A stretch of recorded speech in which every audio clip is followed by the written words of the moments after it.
Welcome everyone to another Saturday Discord live class. Today we have Johnny Belmont in the house once again, and he's gonna talk about storytelling. What's up, everyone? Okay, so I've prepared this storytelling class we were talking about earlier, and I was thinking about kind of continue where we left off with the pep talk class, talking about quill explainers. On the first class, we talked about the structure of how to build explainers using Quill and how the whole project pipeline goes. But today I would really like to dive deep into the heart of storytelling and try to tie that up with how we could use storytelling to create value and provide a service to brands and work with story, right? So I've made this illustration that I've set it as a title card, but I think I'm going to come back to that later. It's going to be like a full round circle, right? So on the first part, which was explainers in Quill, we've left off talking about the structure of the pipeline, and today I would really like to go into the heart of the matter, which is script writing. It's the way we craft the stories that will really make that work. So my goal with this presentation is that if you watch the first one, you get a nice understanding of how the pipeline goes. And if you watch this second one, my wish is that you can start working and creating story animations that you can even sell. That's my idea, right? So why is storytelling so important? I like to call it our greatest superpower ever. We use story to connect with our human nature. If we think about humanity and how we start our lives, we don't really know how to go about living. We must learn from our parents and from the stories of our tribes. If we compare ourselves with, let's say, an alligator who pops out of the egg already knowing how to live, how to hunt, the only problem is that it's small, right? But we get the ability to be human because of the stories that we learn from our tribes. So with this class, I'm trying to bring an expansion pack, which is how to do storytelling and tie that with branding, with which you can do explainer videos, mini animations for social media, right? Just a few seconds long, GIFs, carousels, and any type of story. I hope that this will become clearer as we go. So, what is story? I like to think as an exchange of life experiences. It's a source of life energy, and it's also a way to provide value to others. So I call it exchange of life experiences because we can live life through the eyes and the experiences of the characters of the stories that we like the most. If stories are well done and well crafted, we can really feel and learn through their experiences and through their mistakes and through their struggles without needing to go through that ourselves. And I also like to think of it as a source of life energy because let's say I say to you, how about you run a 5K marathon and I give you $5 for it? You wouldn't be too pumped to do it, right? Unless you love running. But if I told you you would run a 5K marathon and the prize would be to end global hunger, would that make difference in the motivation that you would do it, right? I guess it would. It would. For sure. For sure. So the thing is, the outer parts, the running itself, it's the same, but it's the story that's behind it that kind of tells us if it's cool or not, if it's something that we are happy to do or not. So that's why I like to call it the source of life energy, because the way we organize our stories, the way we organize the things we say to ourselves about the world, about people, it makes a lot of difference in our lives. And this is something that I'm really passionate about, storytelling. And I think that there's a way to tie that up with branding and with making animation for companies as well. So I'm going to try to do that today. The first thing is establishing that stories are a way for us to learn about the things that matter the most to us. So this is what I'm calling exchange of life experiences, a source of life energy, and also providing value to others. If we're talking about storytelling and branding, what is a brand after all? I think we must make a slight differentiation between branding and selling, because I really hate that salesman kind of guy. Do you see this little cartoon that I've made it here? There's some differentiation that we need to do to really grasp the gist of the presentation, right? Let's say that we live on the same tribe and I make shoes, all right? I make leather shoes and you make, I don't know, swords of whatever, right? If I get known for the kinds of products that I create, this is what I call branding, because I'm establishing an identity for my product, for the things that I do, for the things that I make. And I really want to be known for that. So it is in my interest to brand the things that I do. Like I think the origin of the word branding comes from branding cows, right? The thing is establishing an identity for what it is that I'm doing, but most of all, who is it that does it? Who is it that makes it? So in that sense, I think that nurturing a relationship, a long-term relationship, and really providing value is the difference between the salesman way of doing things and of working and the whole internet marketing stuff. I think this is something that we must keep in mind, okay? If I am creating something that I want to provide to my tribe, to my friends, to the people that I'm constantly in a relationship with, it is in my best interest to make something that's good, that's valuable. That's the point that I'm struggling to make here.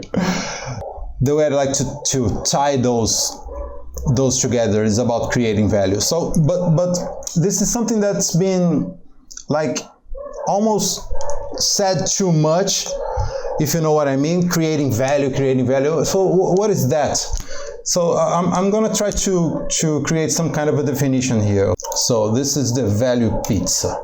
The more valuable the pizza is, the better.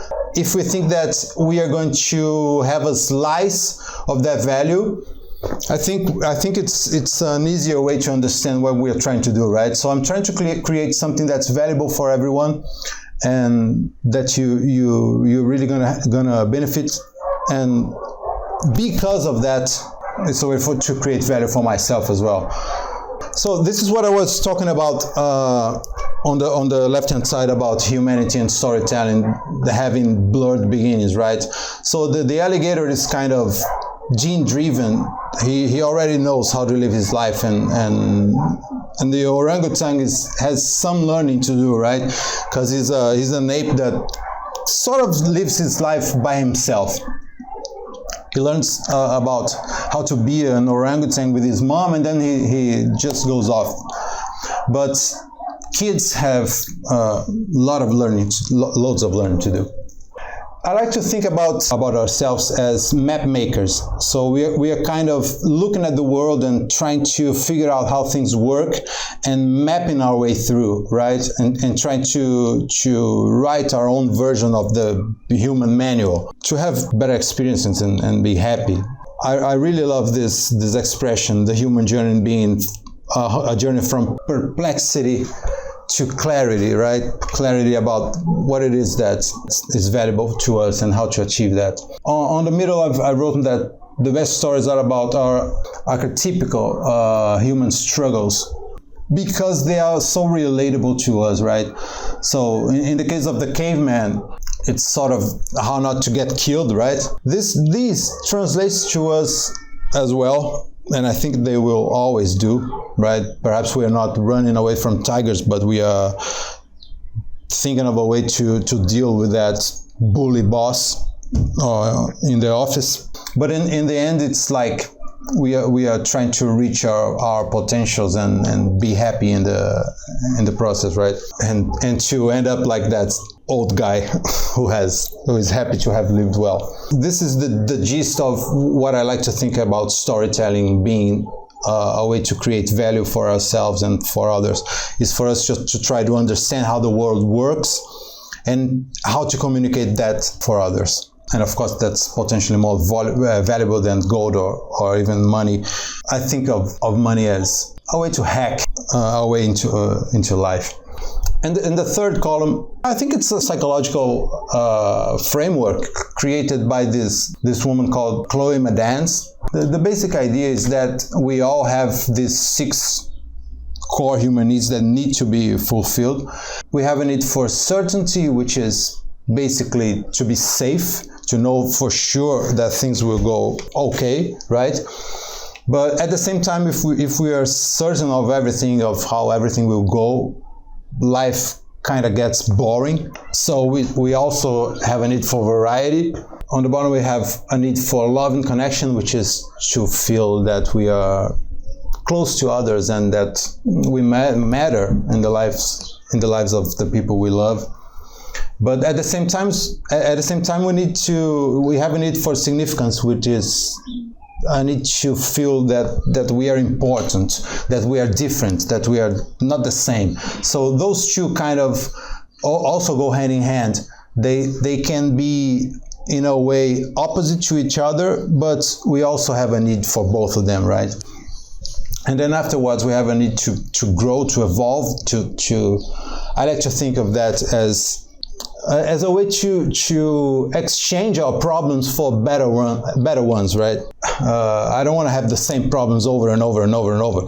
So perhaps life is not about not having problems altogether at all, but of evolving our problems. This is the way that I like to look at it. And once we've kind of had some success in evolving our problems, we also have a need to give back. And I also like to tie that with our tribal nature, with the social nature, that we don't live by ourselves, right? So if we want to dive deep into storytelling, we really need to understand like who we are and who are the people that we are telling stories to and creating products to and creating services and trying to serve and trying to provide value, right? So the 12 Jungian archetypes, I think, are an awesome framework for that. So we start at the top left with that green section, which is kind of a spiritual journey. So we have the innocent, which is that little boy, and he seeks safety, he seeks certainty. We have the sage that seeks understanding. We have the explorer that seeks freedom. These are very different ways of looking at the world and especially at how to find our happiness. For example, the outlaw that seeks liberation, and the magician that seeks power, and the hero that seeks mastery. These are 3 strategies for being happy that are way different than, for example, the innocent that seeks safety, right? So the outlaw will be a happy guy if he's like feeling unbound.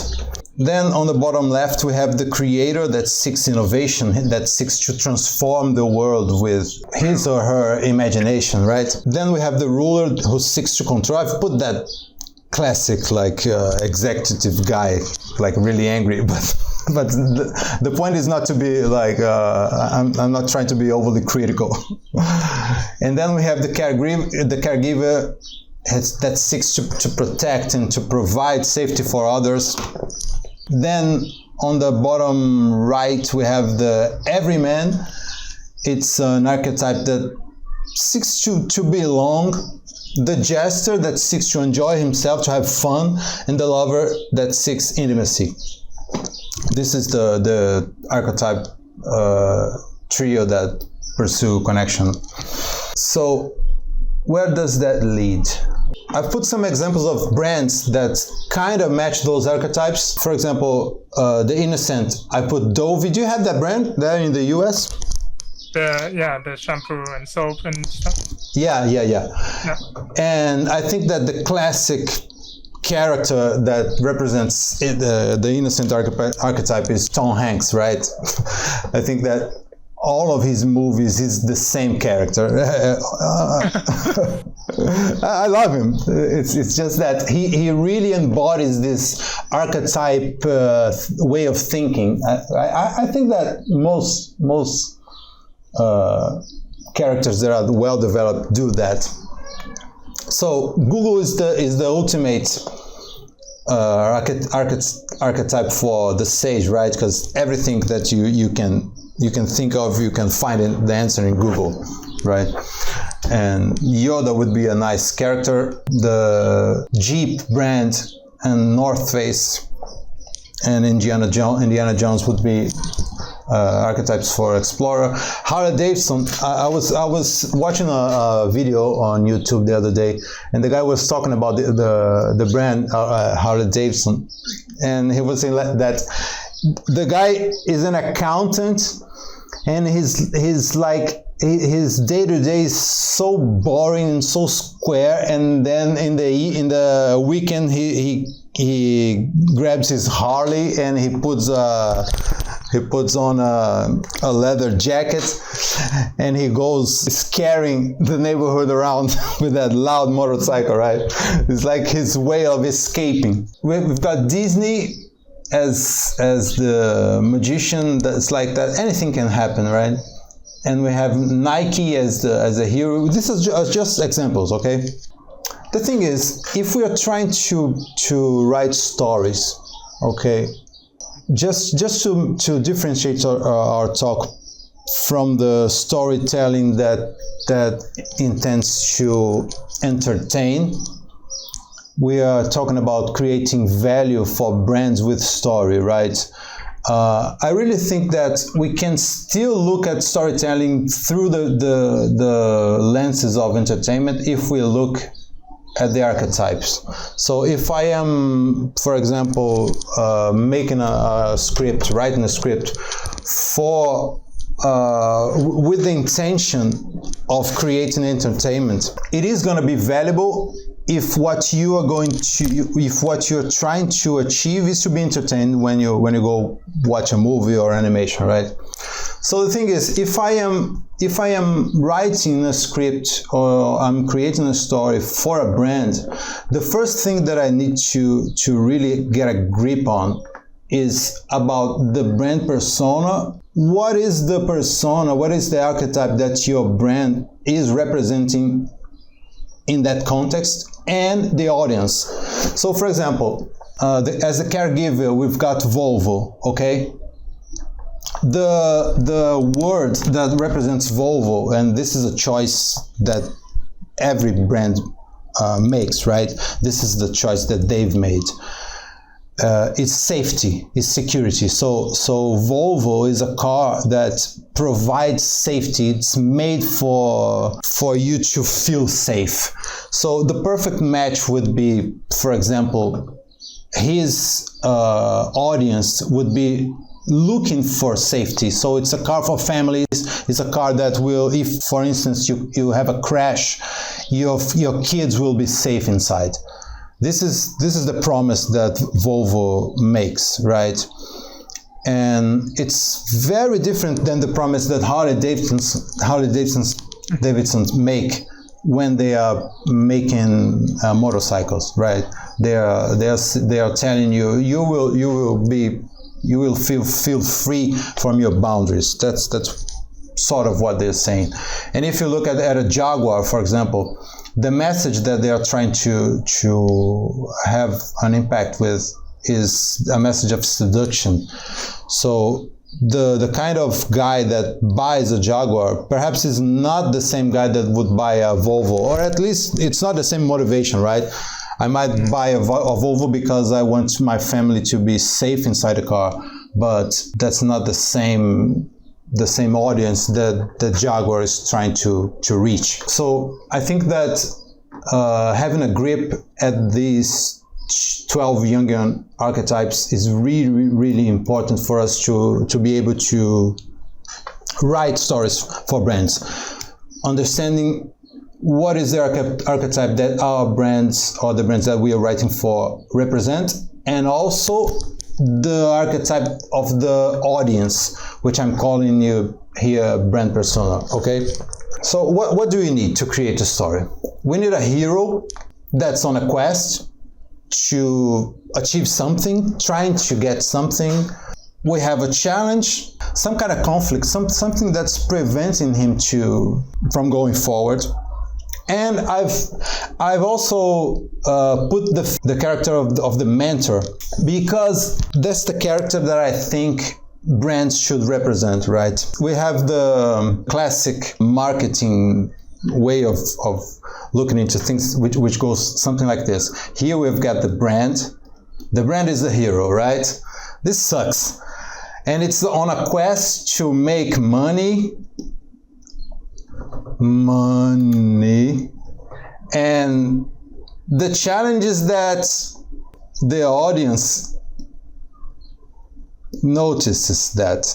Let me put salesman here, okay, instead of brand. Salesman wants to make money, and the problem is that the audience notices that, so he needs to deceive.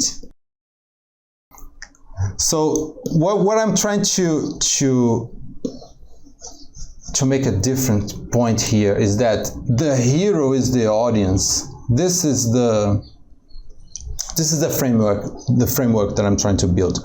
The hero is the audience that's on a quest to find happiness, right?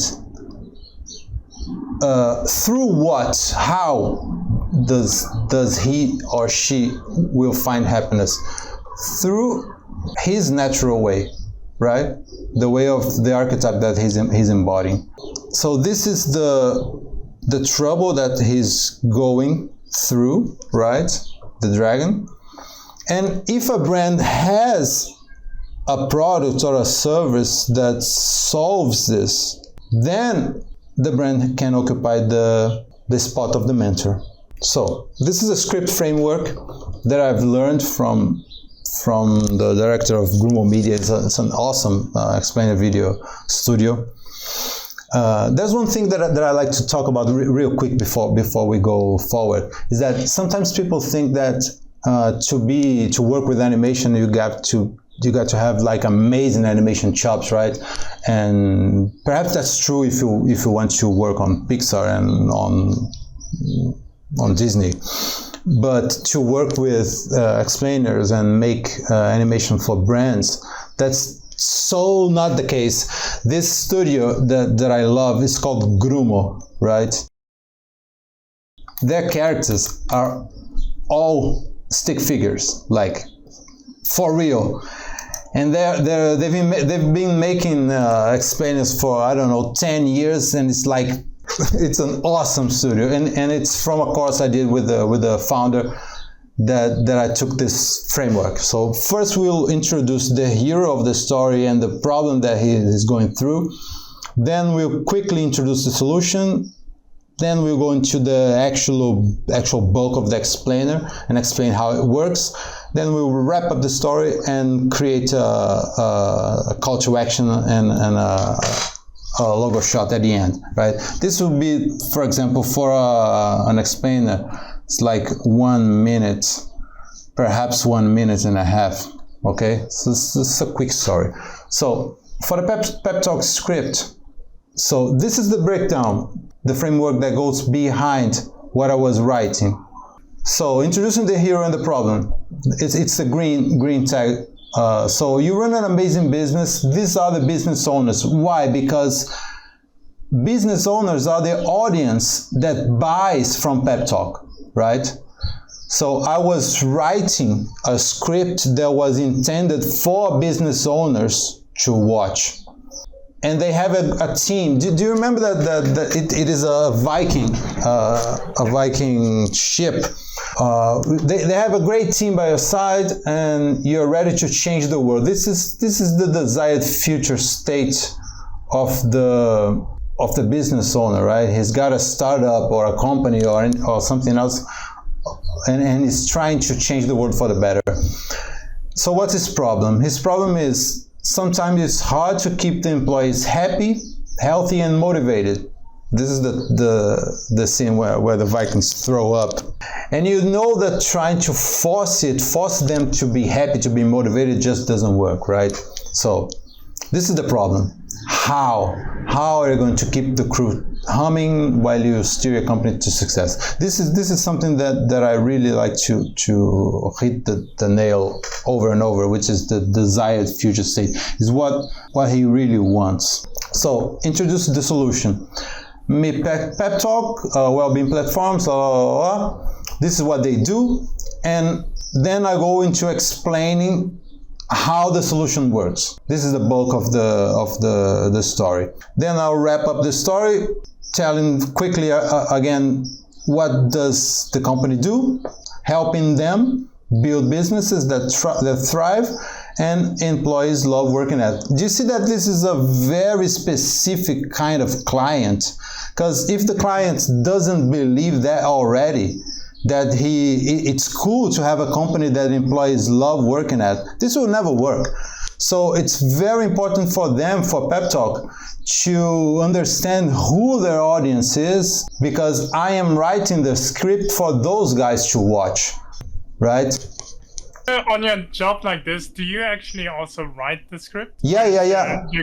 Oh, okay. Yeah, this is everything that I'm talking about is about writing the script, right? When I say create a story, this is what I'm talking about, how to write the script. Because I can have amazing animation chops, but if I don't know how to write a script, it won't work. If I don't know how to understand who the audience for that particular brand is, if I don't know what they are looking for, I don't. Is it usually, like, for example, for the Viking thing, was it one man band, basically you doing everything? Yeah. Oh wow, okay. Yeah, because this is a cool business model for us to work directly with companies, right? Because I can, for example, sometimes the company says, "Oh, I already have a script, and I already know it's going to be bad." It's going to be bad because they don't know how to tell stories with that framework. They'll probably start. Here, let me back up for a second. They will do this. They will put the brand here. Where is the correct layer? Here. They will invariably put the brand here. When the brand says, I already have the script, this is what they bring. The brand is the hero. We do this, we do that, our car is the best. That's the way not to do it. That's the whole message that I'm trying to tell with this. Well, that's not the whole message, but it's something that's really important. The brand is not supposed to be here as the hero. The brand is supposed to be here as the mentor that helps the hero, which is the audience, to find his happiness according to the rules of his inner world, right? Which is what we are talking about with the archetypes, right? Yeah. They are trying to overcome their challenges. So if the brand understands that, they can really help. But if the brand tries to occupy the space of the hero and talk about their services and their cars and their apps or whatever, they're not really listening or even caring about the lives of their audience. That's why I started the whole presentation talking about differentiation between a salesman and a brand, right? So here we've got what I call, this is what I was going to talk about, the story wheel. So we have basically two circles, one inside the other, all right, on the left and one on the right. On the left we have a flawed hero. What I say he's a flawed hero because he's got troubles, right? If we create characters that are too perfect, no one will identify with. So we have a hero that needs to do something because this is his why. This is what he wants to do. This is why he wants to do. So we have, for example, a family man that wants to buy a car that's really sturdy and safe because he cares a lot about his family. This is family for him is number one, right? But he can't find one because all of the cars are like Ferraris, and that's speed, and Jaguars for seduction. And finally he finds out that Volvo exists and says, oh, that's awesome, that's exactly what I was looking for. And he finally reaches the place of happiness that he was looking for. So we have two wheels, one inside the other, because this is something that I think is really cool about making these kinds of animation stories. For example, Despicable Me is about a villain that wants to steal the moon because he wants to be the greatest villain ever, but he can't because there's another villain that's greater than him, and now he wants to do this amazing trick shot and finally be on TV, right? But then this is not what the story is about. The story really is about a guy that doesn't have intimate connections in his life and true affection. Perhaps that's the reason why he's trying to be the greatest villain ever, right? And then he meets three little girls that fulfill that void in his heart, and when he finally understands that this is what life is all about, he even gives the moon back, right? He gives it back. We have the outer story, the outer story here, and we have the inner story, which is what it's really about. So when we're talking about making stories and writing scripts and explaining it for brands, perhaps the inner story, what it's really about, is that script that we've written, all right? Which means we have total freedom to write the outer story about what we want. And then we have finally the hero's journey. I've called this the mini hero's journey, right? We have a hero with problems in his life. Then something happens. This is going to be our tension increasing and time going by, all right? So the story starts here. He's got some problems, and then something happens. But he says, I can handle that. That's easy for me, right? But then as the story progresses, something else happens, some kind of unexpected trouble. And then tension escalates. This is something that our hero wasn't foreseeing, right? And he's gonna have to reach a climax of tension here.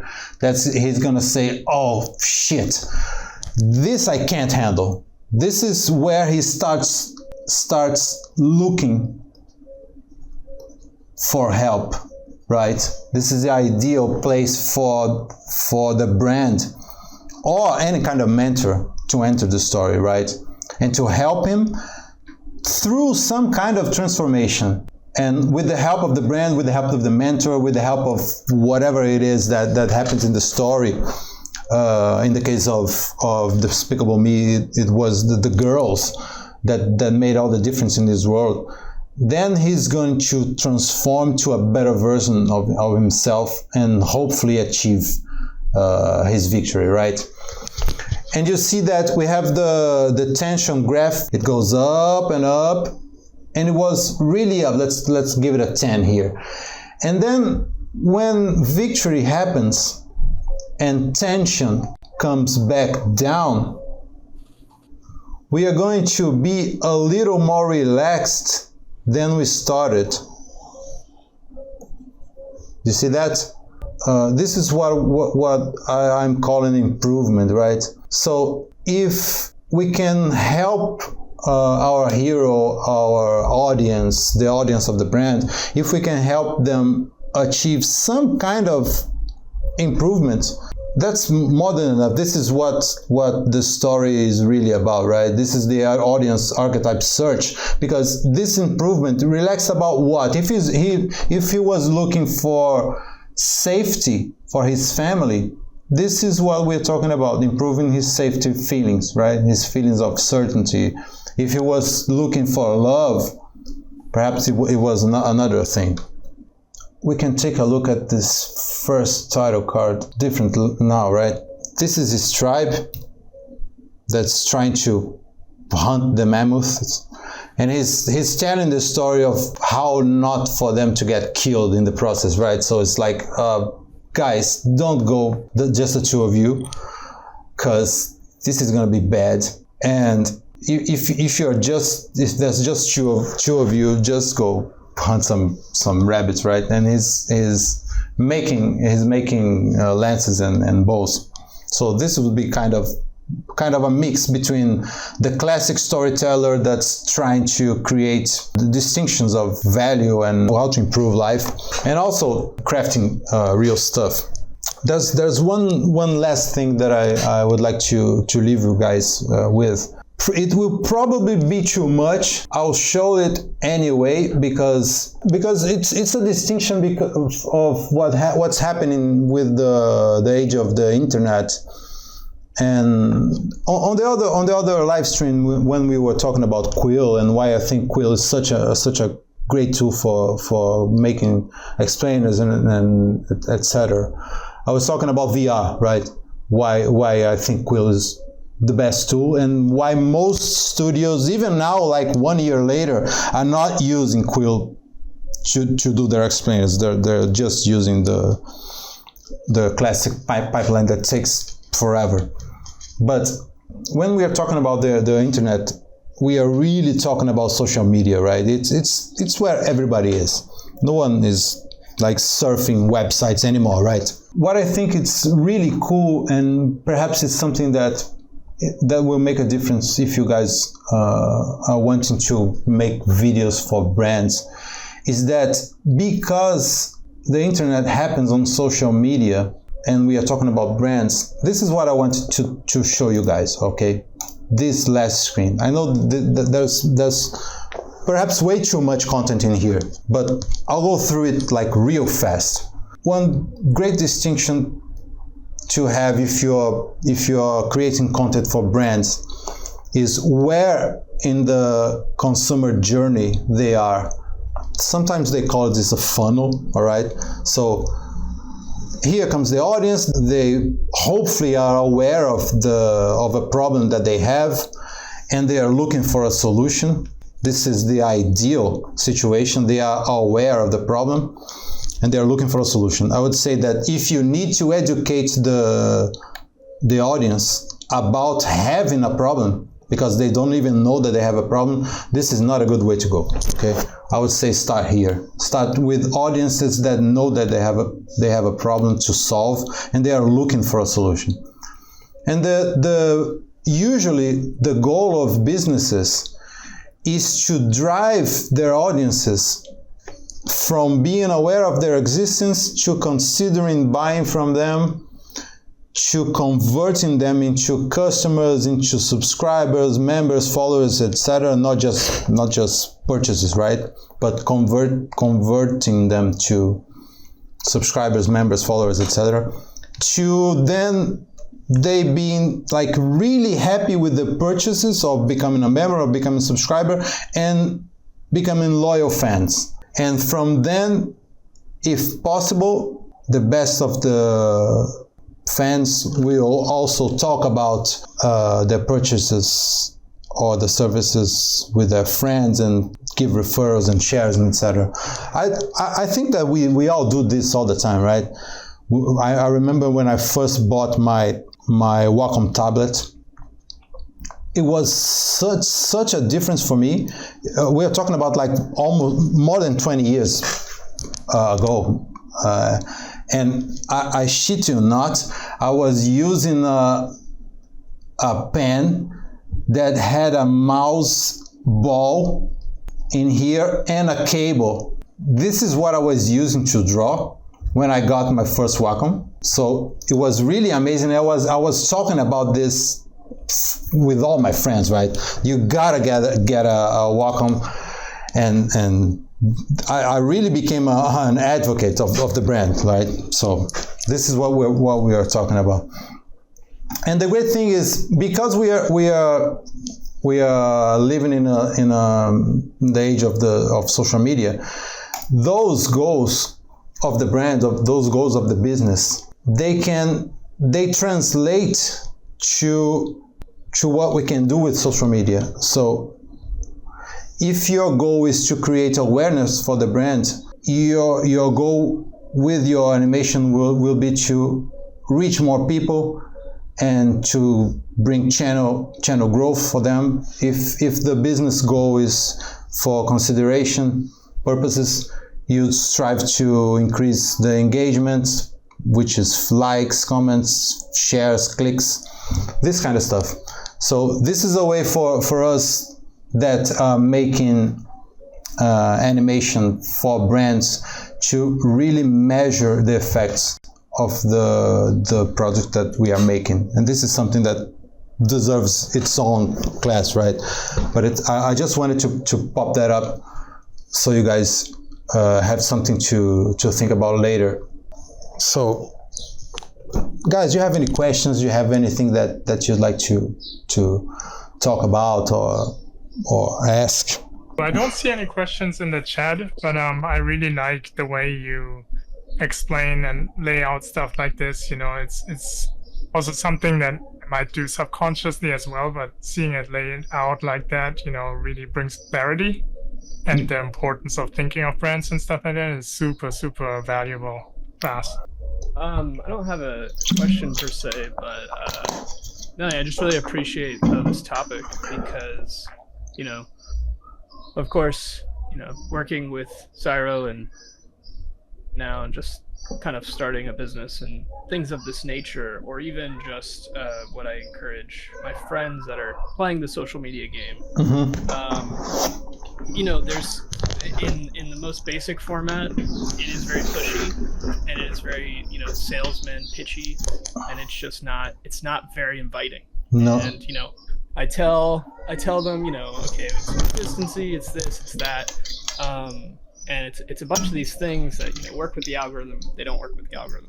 But I think that this topic specifically, where, you know, the branding comes from a storytelling place, or you know, a genuine place of shaping a more important narrative of like the journey of a brand, of a company, of, you know, this new exciting content, whether it's, you know, for selling something in particular or generally just helping shape that marketing expression. Because I think that you know, and we think about this in different regards, but it's tough because, you know, it's always going to be kind of like marketing. But if there's that extra bit of effort to kind of help shape that and, you know, kind of bundle it into something that's far more interesting, as if it were its own curated piece of content, I think that that's definitely far more intriguing. And then, you know, then you have, it is that daily routine where then you're still putting something out there that's like, that's enjoyable to watch, that might be bite-sized, but then it's really effective in that way, which then can lead to, you know, successful avenues. Yeah, of course, and I think that when we try to translate business success with, let's use the term that they like, with conversion, right? With making money, this is not the way to go.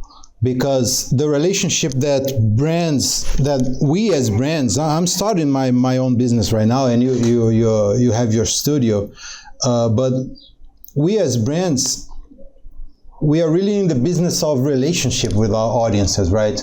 And I think that the more we think about that in the long term, like we're talking about 10, 20 years of relationship, some things will really be easier to digest and to think about, because you have so many options to play with social media, right? Yeah, I mean, there's like, what's his name? Somebody might need to help me on the gap. He does those animations. He has that character. He like does TikTok dances as part of this. Ivan Kasai. Yeah, and that's an interesting method of doing bite-sized content, very specific. It's an avenue. Yeah. And it's using Quill in a very effective way to then create a new form of content.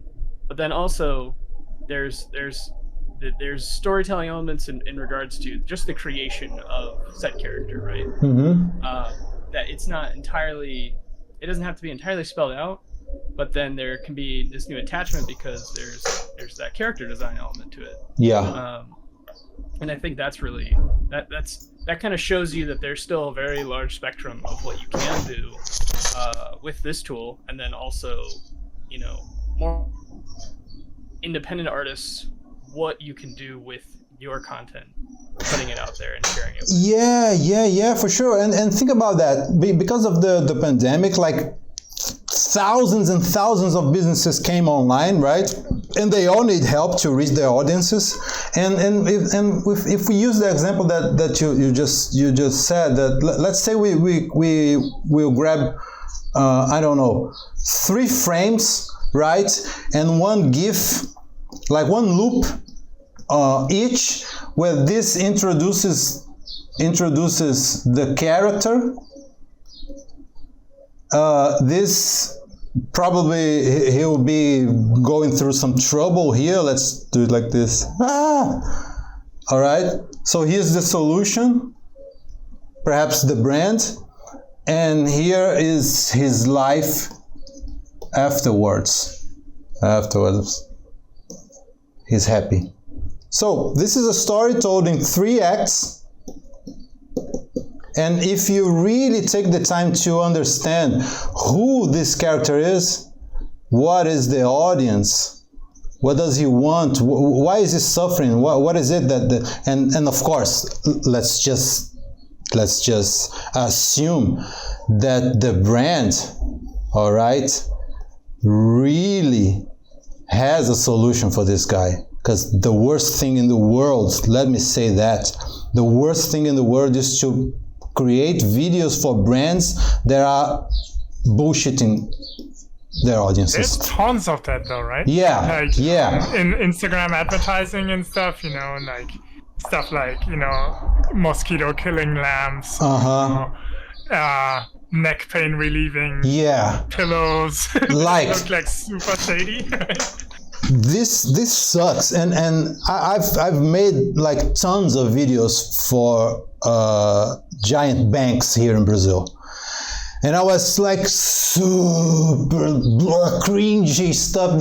At that time, I was hating my job, but I was working with an agency, and these were their clients, right? And they paid well, and this is okay. This was part of the job. This is something that I'm not doing anymore. I'm just working with small businesses. I really want to work with people that I look and I say, no, this is super cool. And you are totally right. You can explore, and I think this is what we should do, right? If we're talking about Quill, Goro does the most amazing loops, and we could just have like 3 loops happening, and this is a perfectly good product to be putting out, right? Nowadays I'm not even thinking about 1 or 2 minute videos, I think this is too much, right? And those kinds of long explainers, they live on the website anyways. So perhaps we can start making stuff for social with carousels and perhaps 3-frame stories, you know? I think this is the way to go. Thinking about the exact same thing. Yeah. Recently. Like about doing stuff just for social, because you're right, like the attention span is shorter, so like stuff like you have to really pull people to get them to a website. Yeah. Audiences for younger people, if you can pull them to TikTok and you put something on there and it's 15 seconds, you got them. Yeah. I really think that this is the way to go. For the past 10 years or so, we've been working with websites, with video for websites, right, for their homepage. But I really think that nowadays, I would say 90% of stuff happens inside of social. Perhaps I would say that if they have a good relationship with the audiences, they don't really need to do any type of convincing, right? If the brand is true, because we are talking about understanding the audience and what they need and what they want. But this is perhaps the second stage of the conversation. The first stage is to understand the brand. What is it that you truly do? Do you really have a solution to a problem that people have? If that's true, there's no marketing going on. It's just storytelling. It's just saying, hey, this is what we do. Do you have a problem like this? We have a solution to that.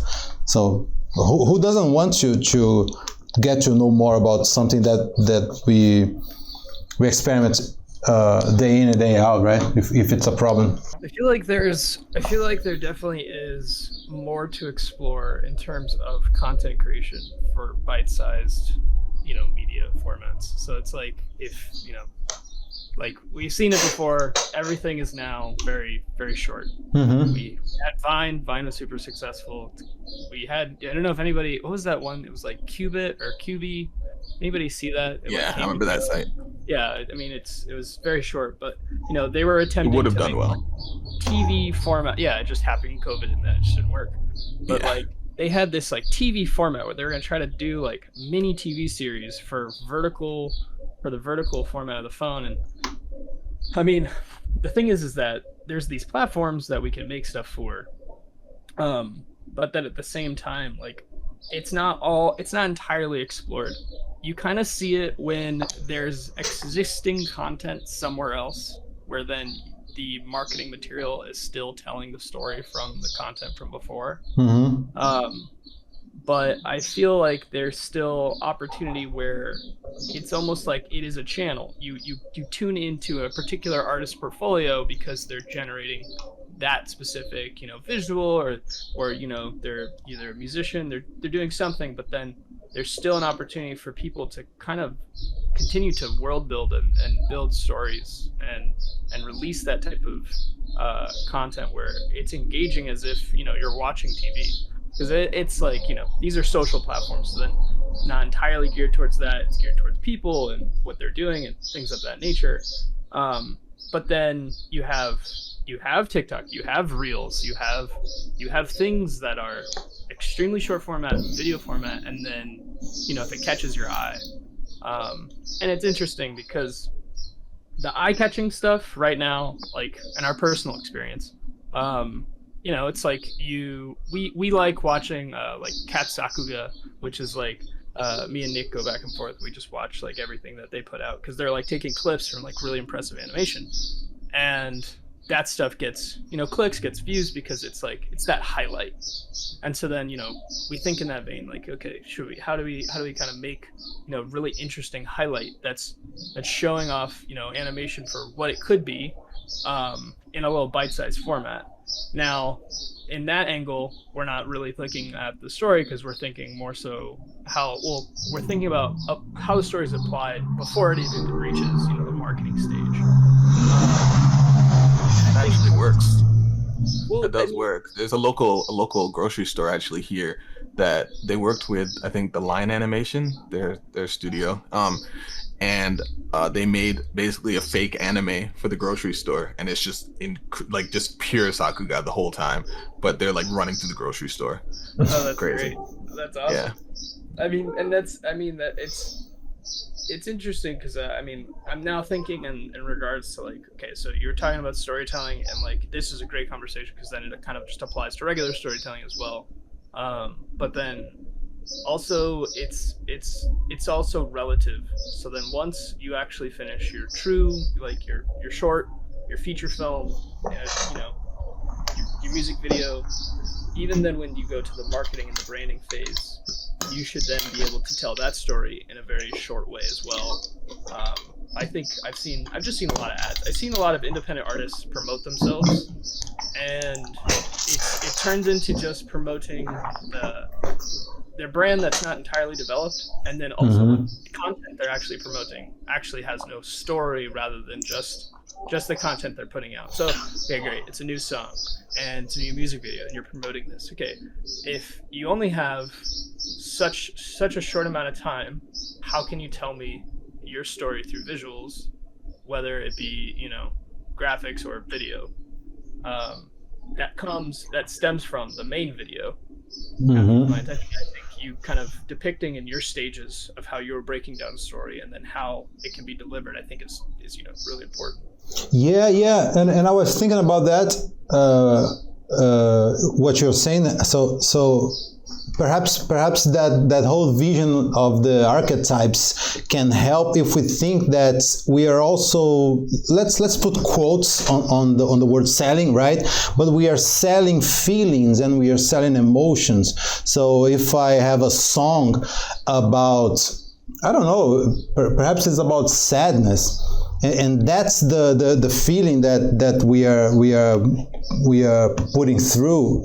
It's like helping people get access to their sad feelings. Or perhaps I make I don't know, fantasy paintings about heroes, and I want my audiences to be motivated by the kinds of artwork that I do. Perhaps I'm trying to sell these kinds of feelings because these are the feelings that matter the most to me, and perhaps they can encompass something about my brand. So perhaps this is my brand and this is the feeling behind my pieces, right? Well, I mean, I'll kind of speak to that because I think that, I mean, that's a unique circumstance, right? Because then you're able to align with what you are then trying to produce, which is tough because, you know, everyone has different circumstances in terms of the job they must do. Yeah.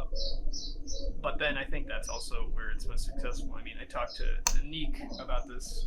He talks to me about this, really, and it's just like you wish you could put the artists that you have in the position in which they can perform the best. And so then, if you do hit that sweet spot where then you're identifying with then what you have to then create, whether it be, you know, primarily if it's in the marketing position, it's really lucked out because now somebody's really enjoying that aspect of working in a company within that vein.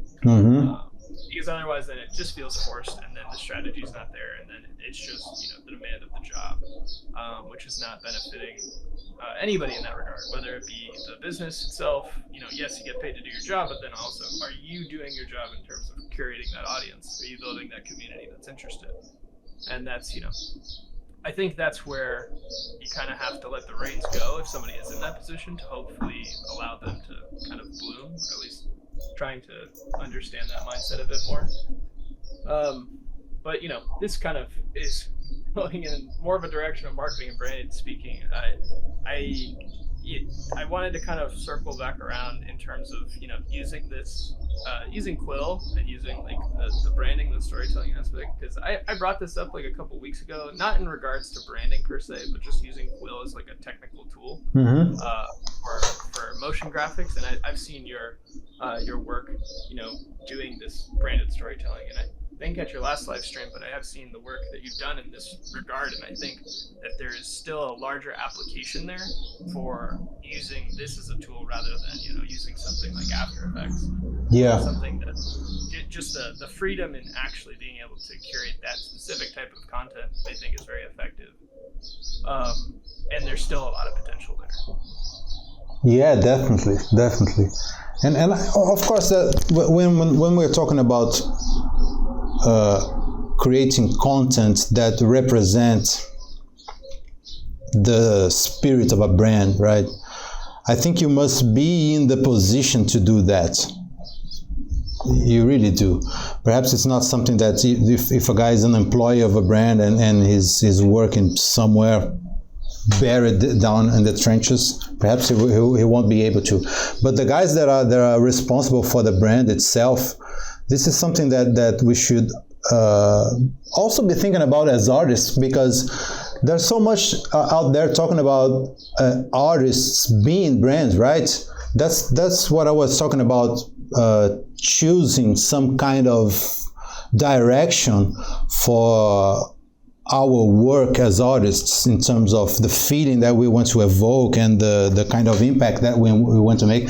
I am the most guilty of all of not having done that, but because I've done from horror stuff to cartoons to oil painting to animation, and this is just not the way to do it, right? To actually build a brand. I think Goro does this wonderfully. You've got such a focused theme around your work, because it's really easy to know that it's a piece by you. And yeah, I think that also stems from just prolificness. I think when I started my art career, I was always like, how do you develop a style? But a style is something you already have that you have to find by creating, right? Mm-hmm. So the more I created, so in the beginning, and I'm sure a lot of you haven't seen my art that I have done in the early 2000s, but it looked more like trying to desperately mimic Craig Mullin's painting style and stuff, right? Because I was like, I want to paint like that. And so I did a lot of dark stuff, sci-fi stuff, and zombies with heads chopped off and stuff like that. And then as I practiced more and more, naturally I started to create whimsical art, positive stuff, cute stuff, and that was something that just started to surface because all of a sudden I wasn't focused on the technique anymore, because I was starting to master the technique. Then I gave room for my true self to come through, right? So by doing stuff more and more, it was not something that I really aimed to do what I do today. It was something that I just became, right? Mm-hmm. I think the more you practice, the more you put out, the sooner you will start finding your language, right? I see you have also a very strong artistic opinion already in your pieces, Johnny. Also in your handwriting and stuff like that. It looks like you're also very comfortable with what you do, and I think when people ask me how do I develop a style, I always respond, just you gotta practice, you gotta get over the hump where the tool and the craft is not in your way anymore. Yeah. Because as long as it's in your way, you won't be able to develop a style because you're distracted, right? Because you don't have the tools to get there. But the better you get at it, the more of your true self comes through. Yeah, it's like trying to speak at another language, right? Exactly. I sometimes feel that I can't say what I want. I only can say what I can. So that's I think that's the same with That's actually tools. A perfect analogy, because I had friends, that came from overseas that struggled with, the English language first. And then, you see them speaking their home language, and all of a sudden, it's almost like you're talking to a different person. Mm-hmm. It's almost like they're changing personality, because that obstacle of learning the language is not there, right? So you can see the true self. So I think that's a brilliant comparison, because it's just like that. When you're, for example, when I'm trying, when I'm in Spain and try to communicate and my Spanish is not perfectly fluent, then people might get a different impression of who I am just because I haven't mastered the language perfectly, right? And then, when I speak English, then people are like, oh, you feel different, you feel more confident and stuff like that. And I think that's exactly the same, but also applicable to everything you do, right? For example, like singing or dancing and stuff like that. As long as you're mastering the steps and the technique, you're not going to be able to dance the way you want, right? And you have to practice and practice until the technique becomes second nature, and then you can truly express yourself. Yeah, for sure.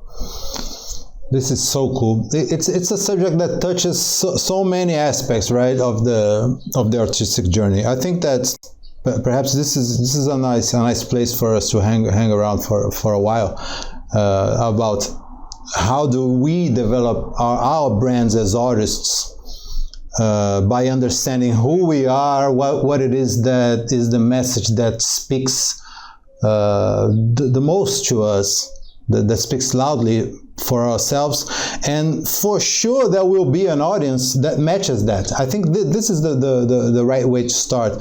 Sometimes people think, what should I do in regards to my art? I must do stuff that people already like, and I think that's the wrong way to go, especially now with social media. Even if you're into doing vampire crabs, there are people around that like those as well. So I think you and Goro are like really kind of like locked into that. And actually, Goro, you called me out for it a couple times Discord. And it's funny because I already know it. Like within like the 2D space, I've had my own style for such a long time. But as soon as I got into Quill became that new thing that was in my way in terms of translating what I was trying to do. And then suddenly I feel myself falling back into those old habits of me trying to become Craig Mullins, right? Like trying to do those same things that I see around me. I'm just like, okay, this person's amazing. Let me try doing that. And then the moment that like I get those little wake up calls, which happen every once in a while, I think we all fall out sometimes. As soon as you get that wake up call, you're like, oh, wait a minute. No, this is my voice. And then from there, then it's more about, okay, well, what do I want to say? And that's like the second step in terms of what your style is, right? Because you have your visual side of it and you have what actually comes out naturally from you. Because I mean, even for you, Johnny, like, with the work that you do for these brands, it's like they're coming to you because you already have your own voice and a way to translate what they're trying to do. Right? It's not like you're not doing one-to-one. You're not like, yeah, we have a wrench that fixes the chain. And they're like, and then you just draw a wrench. No. And just a wrench walking around. Like you're making an entire story. It's literally a visual analogy. Right? Yeah. That's why they go to you for that specific thing. Yeah, and I think that it just wouldn't work if it was just like one-to-one, a story about an employee. Perhaps it's not that fun to watch. I don't know. We want to dream somehow. Yeah. I think it's like, giving the different perspective for a problem that's familiar to people, right? Yeah. Like, I compared it to children's books illustrations, for example. Like one of the number one rules is you don't illustrate what the text says. Mm-hmm. So, you always, like, when the text says one thing, like, your dog ate all the pillows, then with the illustration, you give a different twist to it. Not just a dog just eating pillows, but, you can try to interpret it as something else. Yeah, perhaps he's exaggerated. Perhaps he's burping feathers. Exactly. And then that's like the twist, right? That's what you do not get out of the text. And I think that's like what makes these explainer videos that you make and stuff so compelling, because they come also unexpected, right? Because for the pep talk, you wouldn't necessarily first think, oh, Vikings, you captivate the audience by that, by giving it a twist, by making it a little bit magical, and but it's actually solving like a familiar problem. Yeah, and I think it's what makes it fun to work with those projects, right? Because if it wasn't those elements of magic and dreaming, I think it would be like really boring. Like, Yeah, totally. And then, these days with social media, we talked about it, people have short attention spans, so you have only a few seconds to captivate the audience, right? And then keep them engaged. And perhaps Quill will fit exactly in that space that we were talking about, because everyone is still using like Maya and After Effects and Cinema 4D, but perhaps for making stuff for social and that is fast, perhaps Quill is the perfect tool for that. I really think so. I started using it. it's so fast, right? I mean, I said it many times in streams before, but there's no way I could do daily animations in any other tool. Like, that would be too much work. It would just take too long to do this. But recently, you guys might have seen I tried to do some paper cutout effects and stuff like that. That was awesome. That was awesome. And that's something I wanted to do for a long time, but I just didn't do it. And I was like, you know what? I just try it now, right? And then it was like super easy, right? Yeah. Like it's very straightforward. It's super easy. You don't even have to think about 3 dimensions. You just like spit out those ribbon brushes, and then it becomes like super charming, right? And then it kind of looks better than what you do in After Effects, because in After Effects you still work with shapes and stuff. Things tend to look too perfect, or you have to bring in Photoshop layers, but then you can't just easily manipulate them and stuff like that. And with Quill, it was just like, holy crap, I can just do that frame by frame, or with the grab tool, and you get like high fidelity animations. Yeah, it reminded me of a scene from it's from Kung Fu Panda. Oh, the credit sequence? Yeah, I think it is. Yeah. And I love the way you've built the waves. It's so cool, man. It's so cool. So what brand wouldn't want a video like that? Like if it's 15 seconds of a storytelling like that, it would be wonderful. I really would like to see more people from the VR animation crew putting out stuff for, I don't know. I think there's too little cool stuff out there in these marketing videos and brand videos. Yeah, I actually, I don't know many people that do what you do. Actually, like that's why I find your classes always so interesting, because they bring like, dealing with brands and, like how to tell brand story and stuff like that. That is something that is kind of like out of my, like zone of familiarity. It's not something that I usually I meet people from the film industry, right? And children's books, illustrations and stuff like that. And explainers is its own category, right? You know what? This was some way for me to hack into animation, because I'm not that good in animation, in animating. I'm not an animator per se, but I wanted to tell stories and I wanted to work. And I would take, 10 years studying to be able to join an animation studio. And then I found out that I could do these little animations for brands, and they would love it if the story was cool, if it was funny, and if it was relatable, and if it helped them somehow connect with their audiences. And we were talking about 15 years ago, when there's no social media. Nowadays, I think it's way more easy and perhaps even more important for brands, for sure. You're pretty good as a self-taught animator. Like, they're really good animations that you make, the timings and stuff, and I love it. This is just a grab tool, man. I can't take credit for that. It means you feel movement, right? So that's what I love about the grab tool, is you can actually become the actor. Yeah. But it's still different from motion capture, because you can still stylize it a lot. Control it to your needs. Yeah, everything started with that video. I always forget the name of the guy who made that video. No. With the drummer. Yeah, Matt Schaefer. Yeah, Matt Schaefer. He was the guy that made the quill drummer. That was so cool. That was when my brain exploded. I said, wow, we are done. I will never again animate frame. Right? Yeah. I thought I would never again animate frame by frame. That's done. Well, it's a good mixture of all of them. The beauty of it is like I use a way to animate in there. I use keyframe, I use grab tool, I use notch tool over time and frame by frame and stuff. And the beauty is like, you just use what you need in that moment, and then that's how it works. And that's how I did also a lot of my SXVA animations.